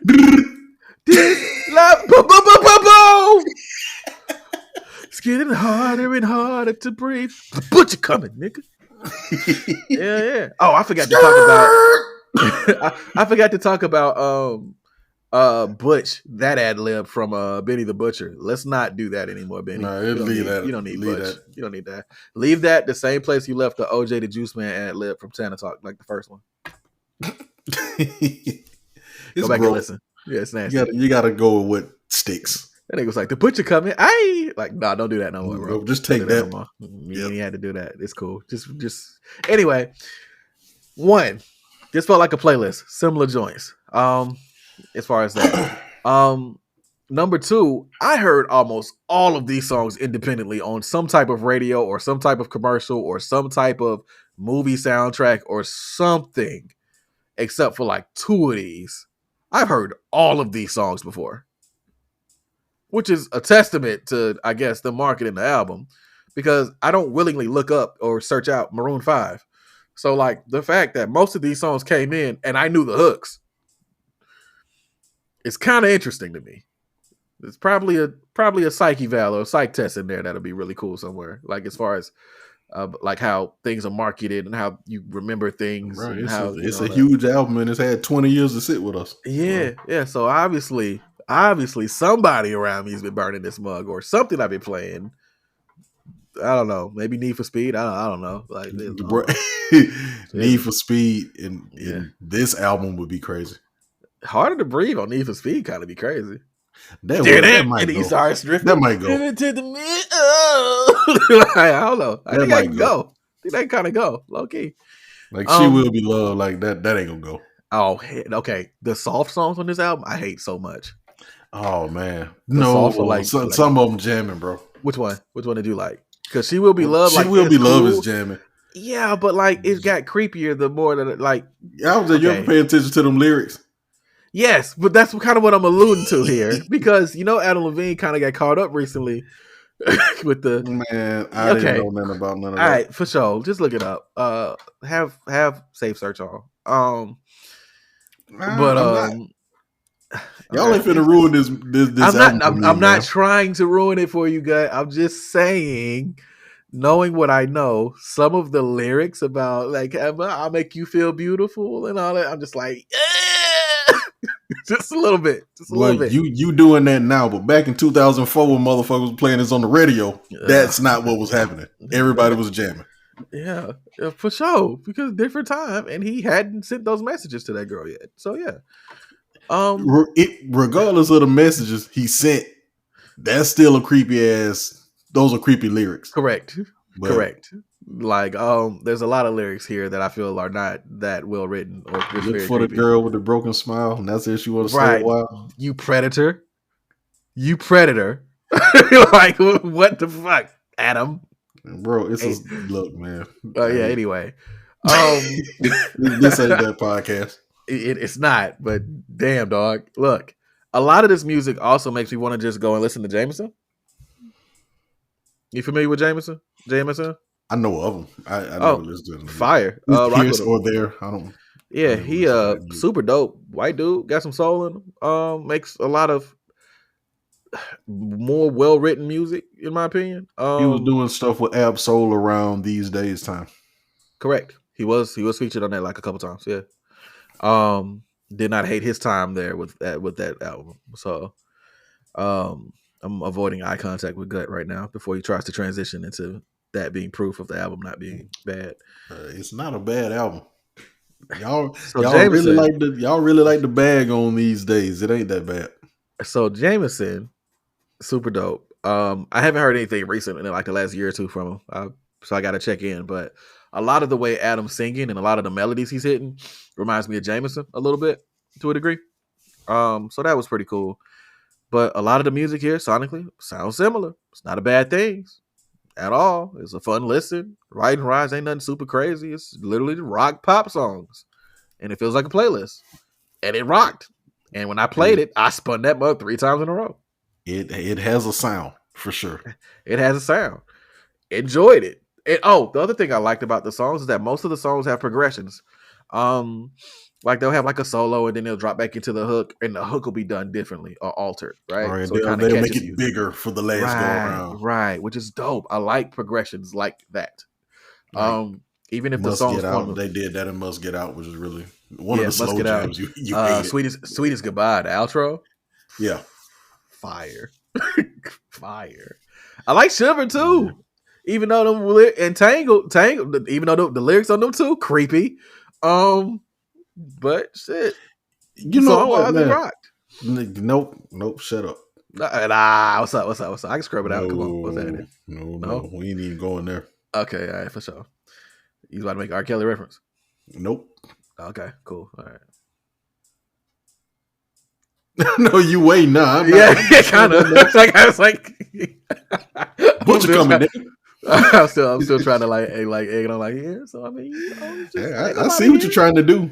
Hey man, it's me, you, and old girl that's gonna make me the cream filling cheesecake. Yeah. Yeah, Sunday Morning, man. That's a great feeling song.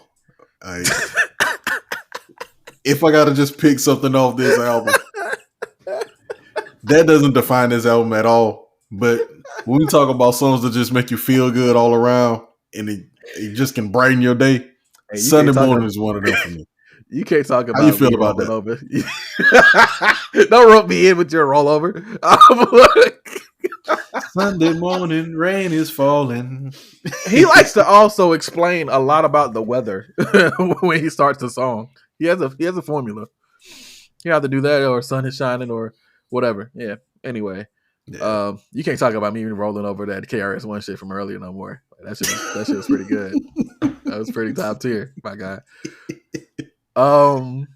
Nah, but overall, man, the album was cool. I don't think it aged bad either. Like it's the type of song, the pop rock that it does. It was. I feel a lot of albums around that time. I think about Fall Out Boy and I think of folk groups like that was Yep. chasing that sound. So That was the sound of the time. yeah, That was the sound of the time. and it's That was just nostalgic to like, listen to. But yeah, it's cool. yeah, man. Listening to it, playing it back, as I listened to it today, front to back. Yeah. And it just put me right back in high school. Like I just remember all of this stuff happening and remembering like summer programs I'm going to when this shit was hot. And Yeah. I don't know, it put me in a place. And I think a lot of times older music or music from a certain period it does that. And this is one of them ones where like I just can remember everything about it. Yeah. I had this on a CD with a few other quote unquote blue-eyed soul albums. Blue-eyed soul. This got a lot of play. This got a lot of play along with Joss Stone, along with Remy Shan. Yeah, okay. It was a lot of that happening at the time, but man. This joint it did make me have to go and listen to This Ain't a Sin, It's an Arms Race, the remix with Kanye West though. I had to go find that because that just made me want to hear it. Like I went from this album to Dance to that, and I was like, all right, cool, I'm good. Don't you miss Kanye West? Damn, I wonder what he's up to now. Yeah, man. Moment of silence. Such a great artist. Such a great artist. What happened? I don't know what the hell this song is talking about. Do you? That nigga got that off on the remix to the song. Man. All right. Nah, man. Damn. All right. I'm gonna leave him alone. I get real worked up talking about Kanye West. Yeah, so I'm gonna just roll over it, just keep going, man. We've addressed the A before here. Y'all know how we feel about this. Y'all know how we feel about this. That's a soft spot, man. Did you hear that album you're waiting for is supposed to be a three album thing now? My favorite 3 songs off Maroon 5 is Sweet as Goodbye, Vultures Part 1, 2, and 3. Shiver, and Tangled. Those are my 3. What's your 3, man? How did you feel? Did you have any favorites? I'm not doing this shit, bro. I'm so fucking tired of that nigga. Oh man, yeah. What's your 3? Sunday Morning, She Will Be Loved. God, dog, all the singles, really, man. The singles jam. But so I'm trying not to pick the singles. I'm gonna try not to pick the single, but "She Will Be Loved" is a wonderful song, no matter how questionable it might be. And I'm gonna go with not singles. I'm gonna go with I think "Must Get Out" wasn't a single, and then I like "Shiver" quite a bit. I got you for sure. Also, heads up, "Must Get Out" was a single. It was the last one released in April 2005. Yeah. 2.5 years after the album dropped. They were like, here's a new single. That's a slow burn right there. Crazy burn. That don't happen these days. Not at all. Also hilarious. The genre next to here for Maroon 5 is alternative rock, funk rock, pop rock, and blue-eyed soul. I would call it oh goodness. I don't know if I call it. I call it blue-eyed soul, would you? It's ish. I get it. I just referred to it as blue-eyed soul like 2 seconds ago. Yeah, but like that was like actual blue-eyed soul. Like Jameson would fit that. Funk rock. I would call it funk rock. Out of them 4 things, I call it funk rock. Pop rock is like really good. I think that's on the nose. And then like the shit they were doing a little bit later was closer to pop rock. Moves Like Jagger. You've heard that song before, right? Unfortunately. That's what Maroon 5 turned into. Yeah, it's kind of nasty. Cause I hate that song. like why am I mooing? I don't know. Yeah. Anyway. Yeah, songs about Jane. Highly recommend. Yeah, man. Just read another line that was from Adam Levine about the album. Where he says, "I saw this girl at the gas station. I fell in love with her. I wrote a song about her and played it in the store where she worked. It was an awful song, but she found out about this relatively psychotic boy, and she was my muse for years, and then it kind of faded away. That's who Jane was? I guess so. He said he confirmed it, said there was at least one line in every song about her. I know a lot of people gonna look at that last part as weird. Not really. Okay. It's just you take from your experiences to make songs. That's what it is. Yeah. I've definitely been inspired by similar things writing songs. So for sure. Friends with insurance and a 401k is still one of the hardest lines I've ever heard just spend in my life. Oh, he must not have heard this little song I did called Nasty once upon a time. No, I did, but I figured I'd address the benefit song instead of the other one. That was different crazy. time, man. Different time. Oh, don't pay me no, never mind. Hey man, the only dgut.bandcamp.com. I would take all that shit down. I feel it. Oh man. Hey man, let's get to this elimination chamber, man. I got some Chinese food. Oh, bet. Look, you got some food, yo? Damn, I should have got some food, yo. No, I got sweet and sour chicken. Okay. I've noticed that whenever I go to a new Chinese spot that I'm not sure if I like or not, I try the sweet and sour chicken first, and if I like it, then I'll double back for other. It's stuff. One of them standards like sweet and sour chicken, sesame chicken. Like you can gauge what you're working with those kind of things. Okay. Wait, say that one more time. I'm sorry. Sweet and sour chicken or sesame chicken. Yeah. You can kind of see what you're working with there. See, sesame and honey chicken, that's tricky for me. And the reason why is because some Chinese places swap the sauces for those, which is interesting. Like, I hate that. Like I'll order honey chicken sometimes and it'll taste like sesame. Or like I'll do sesame and it'll be sweet like honey. Like, depending on what Chinese restaurant you go to. Like, they don't have like a uniformed shit for that. Gotcha. That bothers me. So I'm like, all right, I don't want to be mad because sweet and sour chicken is the same everywhere else. It's like, here's the chicken, gold fried, red sauce, rice.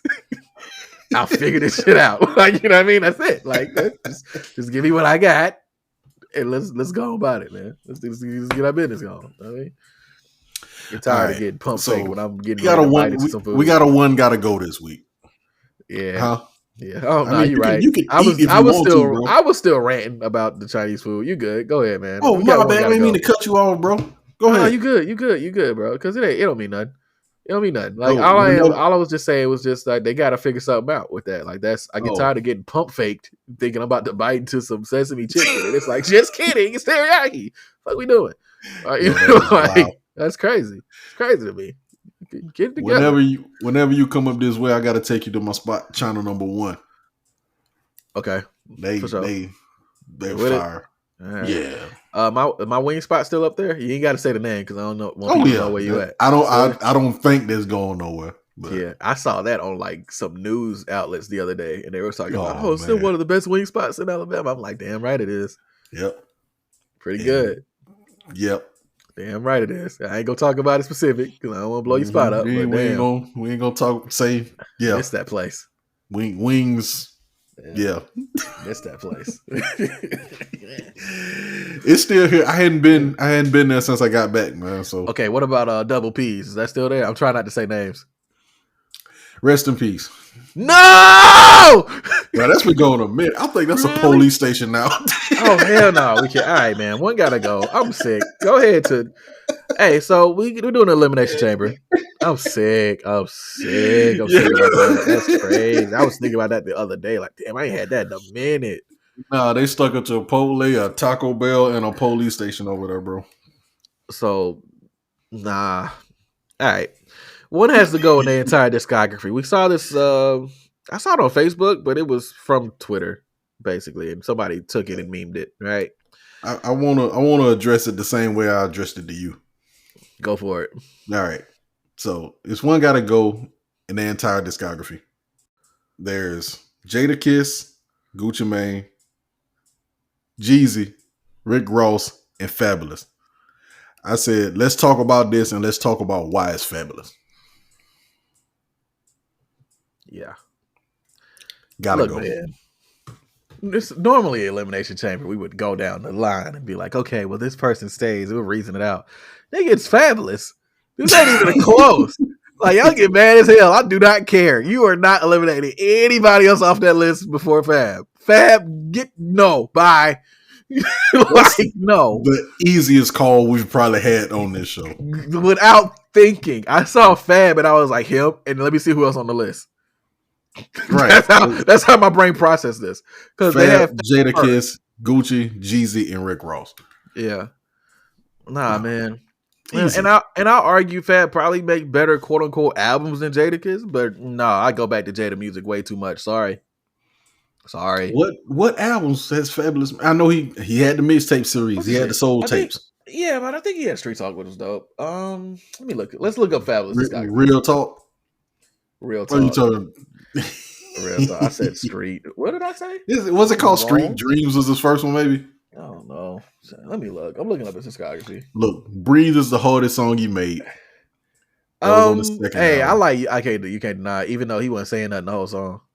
What song? Oh, I can't deny it. I'm a fucking rider. That wasn't better than that. Ain't better than Breathe. No. Not saying it's better. Whoa. Now I said Breathe the best song he's got.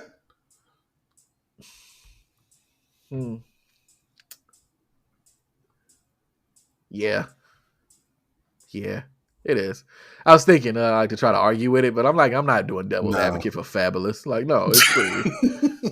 Like, I'm sorry. Like, people are going to get mad at me for this one. I really don't care. Look, you're not taking Jadakiss off this list, who's been on Whack vs. Watch since the locks like were originated.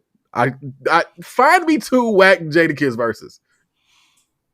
Find 2 ever. Let me know what you find. Gucci Mane, who's done so much for the city of Atlanta. Right? Gucci Mane, Montana, East Atlanta. Yeah. Mr. Zone 6. Yeah, sure. I bet he is. And all the things that he's done. And honestly, I'll be honest, out of all of them, the person discography I listen to the least is probably Gucci. But yeah, I would say that too. But I listen to him more than Fabolous. They said one has to go in their entire discography. That's a lot of discography. Gucci can't go nowhere, bro.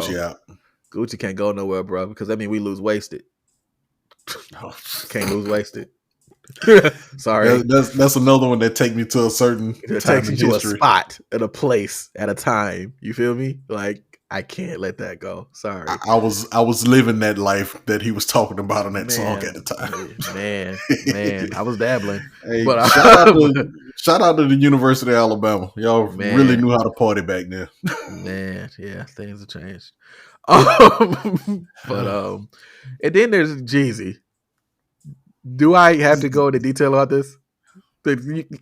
Old school Chevys, drop top Porsches. Couldn't walk mile Air Forces. Come on, dog. Like, no, we ain't. Jeezy's not leaving. Jeezy won the Trapper of the Year 4 times in a row. And what they give you? Like, come on, nah. Like, and that also means that the mixtapes for Jeezy would leave as well. And that also means the Boys in the Hood album would leave as well. Which is fine if that goes. No, the first Boys in the Hood album, nope. I rock with it hard. You got to revisit it. For it. Have you heard the whole album? Mm-mm. Not since then. So real shit.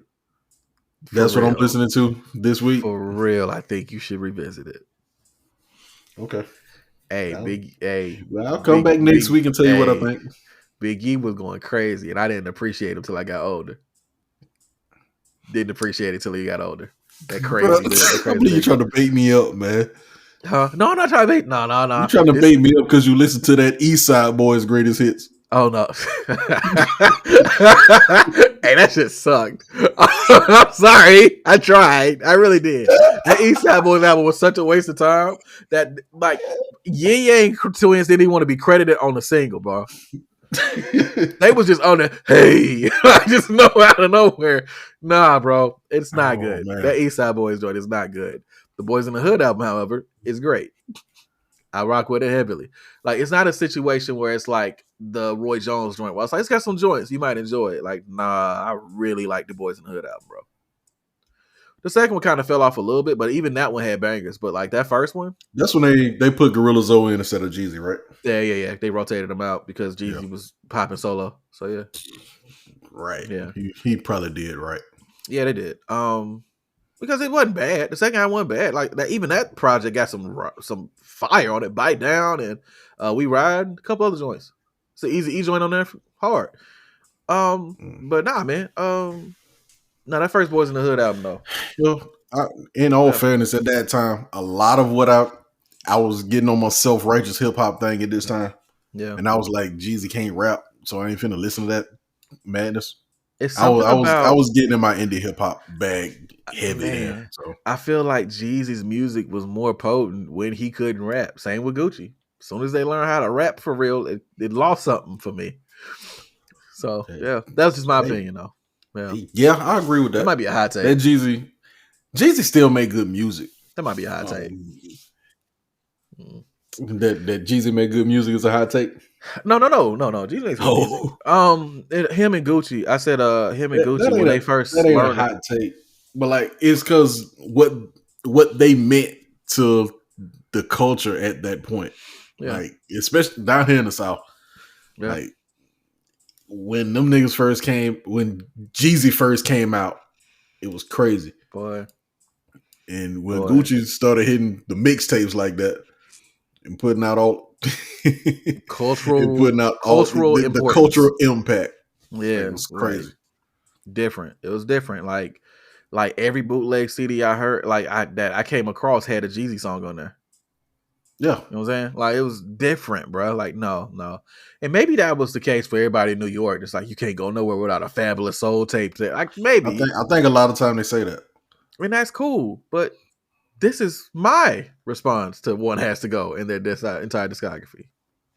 And even me hustling back, because a lot of those cultural impact moments you can hustle back to and you can get it. Like going back to NWA, you're like, oh, okay, I get it. I understand. Right. Right what I mean? Like certain places you go back, going back through Tupac discography and Biggie discography, you get it. You're like, all right, I see it. You know what I mean? Going through the Boogie Down production discography, you be like, I get it. No, can't go there with you, man. Yeah, that's weird hill to die on, but all right. Nah, I can't go with that way. Like, but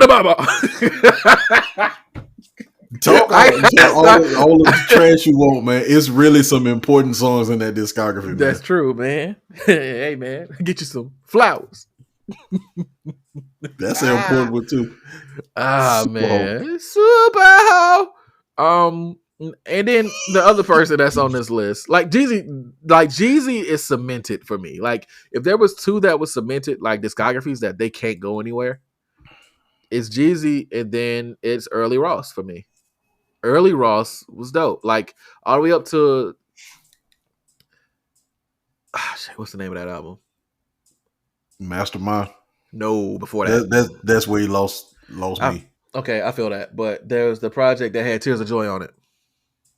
And Mafia Music and was this Deeper Than Rap? Deeper Than Rap.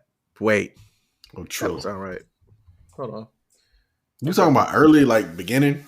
Yeah, it's like the first 4 or 5 albums or whatever, but like there's an album. Yeah, Deeper Than Rap.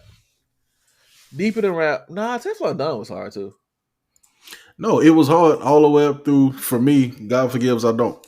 Teflon and then Mastermind came after that. And yeah. I was cool on that. And then everything else after that was just like, You know what? I take that back about that being cemented. He could fight with everybody else.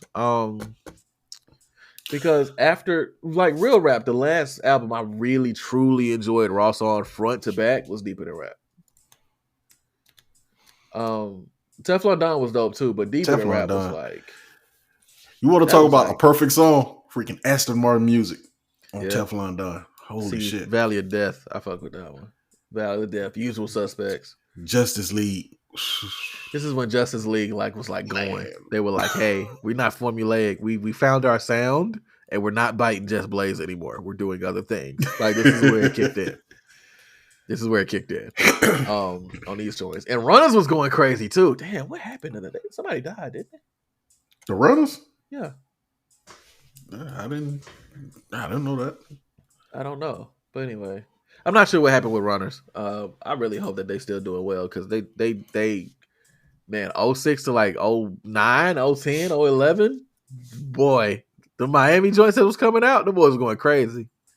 The little Zima refreshing breath, like on every track, it was crazy. Way better beat tag than DT the Kid. Oh my goodness, talk about it. Beat those tracks. Okay, look. Anyway, Man. yeah, man, it's Fabolous. But if you had to pick a second person for the sake of conversation, oh man, okay. It's the answer's now Fabolous. this is the real tricky. one. All right. So for me, I know Jeezy and they whole solidified. discography's got to go. Whole discography.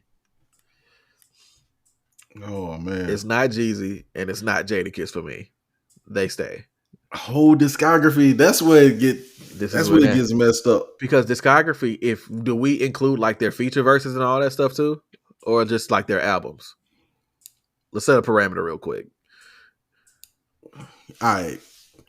Okay. I'll say just albums, but are we gonna count mixtapes too? Yeah, got to. Sheesh. Yeah, bro. Jeezy and Jada got to stay for me. Like, even with the parameters on or off. Jada might have to go if we just talking about albums, bro. Now, he's by far the best rapper. Yeah, man. But like, bro, just knock yourself out. We gonna make it. That 1-2 by itself is memorable for me. Them two songs ain't gonna save the discographies that the other guys are bringing, though. It might save it for me over Gucci. Possibly. That's gonna be close, but Gucci got a lot in his discography. Yeah. I think genuinely in this, for me, I would have to go with like personal preference of who I listen to. I listen to Jeezy, I listen to Jada, and if I'm gonna listen to somebody else and then fill in that third spot, it's probably gonna be Ross. So Atlanta Bessemer gotta go. Are you gonna put on for the hometown? No. It's an elimination chamber, bro. Man. Somebody gotta lose. Somebody gotta lose, man. Yeah, that would be. Yeah, so probably, man, that's crazy for me to say that out loud, but probably Gucci.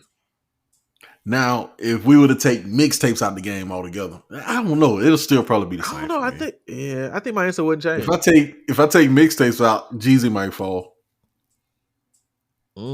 Because there's no Trap or Die and there's no Can't Ban the Snowman.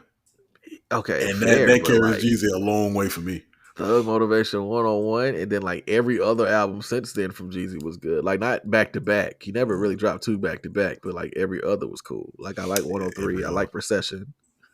I like Seeing It All. Right. You know what I mean? He spaced out in that mug. Damn. I don't know, man. I don't know. Shoot. Come on, man. Pod. Give me an answer. Nah, but genuinely though, shoot. I want to take Ross out, but like he got some. His beats are immaculate, man. Because I didn't like the way Ross rapped for a long time. Yeah, but his beats were always good. They were always good after the first album, but the first album has some joints too. Yeah, I would say this though: the fact that Ross is in this conversation kind of proves that he never really figured out how to like ascend to the level of like the J Nas like esteemed level that he always said he was at when he was rapping. You expound, if you will. A lot of people, like in rap, they say that they goats, they one of the greatest, blah blah blah, right? And then they put out works, and then the works eventually like elevate them, right? Kanye West, for example, Kanye said that from the beginning when he was just college dropout, but he's dropped consistent quote unquote musical projects to the point where people argue that he is actually one of the more memorable rappers of all time. Okay. Right? That's my argument. Not saying one of the greatest, but just upper echelon as far as that. You can say the same thing for J. Cole. J. Cole came out the gate, firing or whatever the case, and like now people are putting him in that upper echelon of rapper conversation, whether it's, I wouldn't say J. Nas, but definitely like Drake, Cole, Kendrick conversation, right? Okay. There's not been a time that I can think of in recent history or when back then when it was popping where Ross ever cracked that upper echelon for that time period. There's a reason for that. because I don't think Ross set out to be the best rapper. He set out to show that he's the richest. He's done that. So he's about showing the lifestyle of Maybach music. So I don't think I ain't saying he was trying to slack on his rapping or nothing like that. But I don't think he was setting out to be the best rapper in the game. Yeah, but I don't think. They put him on one of them Yeah, hottest MCs lists on a couple of them. yeah, like, but it was like what, top 5, like for that year, maybe. I mean, that's what we talking about. Yeah. Short periods of I time. mean, yeah, I guess technically that's what I'm addressing. Like he was never really top 3 hottest MCs of the particular time, huh? Okay, That's look, technically what I'm saying. I just googled it. He was number 3 in 2013, and it just popped up first thing you know. 2013. Okay, let's Yeah, go look at. and this I would was like to see the this is discography. after I would think his best stuff had already happened. Yeah, let's see. Let's go to discography for 2013. This is the God Forgives I Don't Oh, Mastermind era. nah. God forgives. I don't. That's probably my favorite. Yeah, my favorite Ross album. Let me look A at the lot of track people don't listing for like it this either. one. Oh yeah, that shit had Okay. 3 Kings on it. That shit is pretty cool. Hottest MCs in the game. They got it. I got At lists 16, for 2007, so 2000. sophisticated. Oh, diced pineapples. Nah. Hey, you remember Stallion? Yeah. 10 Jesus Pieces was on this album, man. Oh, this was the album where I liked the bonus tracks more than I liked most of the songs. Hey, low key. Triple Beam Dreams was Rick hard as hell. from 2008 to 2012. Rick Ross has always been 13 too. He's always been on the hottest list. Yeah, because that was Triller, Deeper Than Rap, Teflon Don, God Forgives I Don't, Run. I don't hate that run at all. Right. I'll recant my statement. Yeah. Yeah, those 4 years for sure he was up there because that nigga was going crazy, low key. And And that was also in the midst of him surviving the 50 Cent beef too, right. because that was a thing. According to Wikipedia, in the MTV's hottest MCs in the game lists, he's tied for second with most appearances. So consistent, yeah, Kanye was has 7 appearances. Rick Ross has 5, along with Jay-Z and Wayne yeah. So and like Drake. consistently, I give him that. He's been consistent with the music he's made and being around, but just upper echelon is what I'm talking about. Like, has there like I guess that area you could have argued it, but like I feel like if I go and look at other musical things that was happening that year, he'd fall out the top 3. I think we got to a point where the changing of the guards happened, and Rick Ross just wasn't okay. So we could talk about, like, you could say around that period, Wayne was the best MC in the game. And then when it traded off, it seemed like it just traded right over to the Kendrick Cole era, Yeah. Drake. And yeah, Ross just was always there. Mm. But Yeah. Yeah. Yeah, because that's then when interesting. they bring in like that new class at the time, Ross Yeah. is a part of the old guard, so it is people just looked at it different, like different generations almost. Hey, question. Answer. Did you know that most of those albums was through Slip and Slide Records? Yep. Puts a little bit of the words that he had for Well, I Trick Daddy in did know. perspective. I knew he was on. I don't know how long that lasted. Yeah. Up until Hood Billionaire, it looks like. Oh wow, I didn't know that. Me neither. No, Black Market was Slip and Slide Records too. Well, Rather yeah, You Than Me was not. Man, damn, I think I like Rather You Than Me. yeah, I pretty much stopped listening to. He had a couple of joints on there. That track he was shooting that baby. He's shooting that Birdman. Oh, with what's the name of it? Idols Become Rivals? Nah, I don't know if that's the Idol. name of Yep, it. idols become rivals. Is it? Yeah. Yeah, he went into Can't detail forget about about little bro and them. What you did for yeah, little bro and them. You can't forget little bro and them. yeah, And what you did to my nigga Khaled. Now he blessed. yeah. Yeah.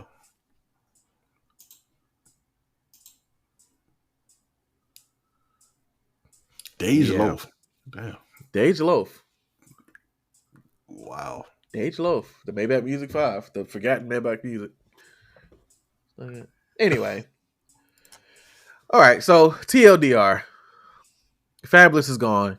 if I had to pick a second person to go with Fabolous, if that was what the question called for, I would probably pick Gucci.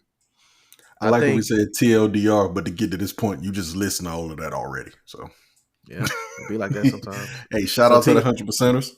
shout out to y'all. Oh yeah. TLDR. Shout out to the 100%. That's hard. And you know what album sucked last year? That Meek Mill Rick Ross album. That shit was a I waste of didn't time. listen. I know it made a lot of press. I didn't listen. I don't care to listen Because to of Meek how they Mill was like marketing it, but it wasn't because the album was good. that. That shit was so formulaic. It was not good. It was not good. It was not good. And I think I'm just past the point in my life where I want to hear Meek Mill yell into a microphone. Like I need just a Yeah, little bit more. You know what I mean? I think that's it. I think that's where I'm at. I feel that. That's It's all, what turned me off of my Meek bitch. Mill. I got a bitch. I don't need that no more, Meek. Like I'd like some more dreams and less nightmares. You feel me? That's how I feel about it. No, That might be that's a what always blind turned me answer. off the Meek Mill because like I listened to I think I listened to them first two Dream Chasers mixtapes They had just joints to on there. just to For try sure. it. I'm like, Yeah. he nice, but I'm just hollering, man. Like Man. it's too much for me. I think that might be the name of the episode. More dreams, less nightmares. That's terrible. Oh shit. Or now I'm gonna just name it Chinese food. But like whatever. I mean, There you go, Chinese food. yeah. See if we pick up on it. Anyway. You got anything else, man? No. Oh yeah. That late birthdays. I just found this off when I was watching my bootleg cable. Don't ask me where I got it from. No. Just know I pay $18 a month and I got all the channels. Oh, for sure. Yeah, I ain't I gonna was ask watching that at all. MTV Jams, and Okay. it was the God MC's birthday. Rakim? Rakim, January 28th. 28th. Rakim's birthday, also famously J. Cole's birthday. J. Cole's birthday. Didn't Yeah. know also Rick Ross's birthday. Full circle. Really? They just showed a big block of all their videos. I was like, That's okay, this is dope. what's up. That's actually really dope. Okay, word. All right, well, shoot. Shout out to them, man. That's So dope. check the birthday, nigga. Yeah, You ain't the God. Nah, code God. I left you. Have you heard the story of J. Cole saying he played that song for Rakim? No. And he said he listened to it and he took it off before he got to the end. He was like, yeah, that's cool. Student of the game. Student of the game. Student of the game. He knows. I respect it. I fuck with Cole, bro. Hey, man. He said Rakim and he didn't even get the. Yeah. Like Rakim could be elsewhere. Let that play and then let that hit. You know. Yeah. He didn't even play the last part. The Drizzy Drake or Kendrick Lamar. All right, that was good, man. That was good. So what you think about it? You think Nas gonna be happy this time? Do you think I didn't let him down this time, did I? Okay. Yeah, I bet Rakim let him down that time. I let Rakim down. That's crazy. That's nuts. You've reached the end of the Empty Crates podcast. such other things. I have been your bilingual host, Lil Negrito. Lil Negrito. Hey! Nah, I'm still. Well, y'all will see why that matters on the bonus episode. Why I've been calling myself a little Negro. It's funny, I promise. We appreciate y'all for rocking with us here at Empty Crates, man. You've reached the end of the podcast. If there's any other topics that's coming up that you think would be interesting for myself or Gut to cover, please reach out to us on the socials or on the Empty Crates, socials, wherever that may be. Yeah, man. If you like the show, please be sure to leave it a 5-star review. You'll see the comment of the week, the questions of the week also on Spotify if you're there. I'm setting up something, hopefully, where we'll be able to do voice notes and add them to the show. Mm-hmm. Get into that a little later so we can actually have like those messages and things to go from that. But we're working on that. We'll let you know. If there's a spot that you don't see this podcast that you prefer to listen to, like whatever platform, because we're on Apple Music, we're on Spotify, and we're on a couple other things as well. But if there's another spot that we have yet to get to, let us know, and I can kind of accelerate that instead of just letting it happen naturally. We want to be where you listen to the podcast. We want to be where you are. We want to be where you are. That's a bad song. I don't sing. Anyway, as always, I appreciate you, Gut. These are always fun, bro. Man, appreciate you, bro. Hey, shout out to Jasmine. I'm gonna claim that cake. Hell yeah, that last one, the butter-filled cream Scott fit. I keep making and adding stuff to it. Yo, this gonna be an extravagant cake by the time you finish with it. Crazy. I really hope it's not trash. Nah, I don't think it'll be trash. Me neither, but I've been wrong before about things not being trash.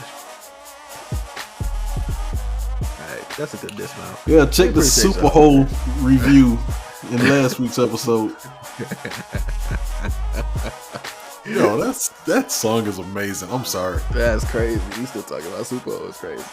Skylar Rocks had them all.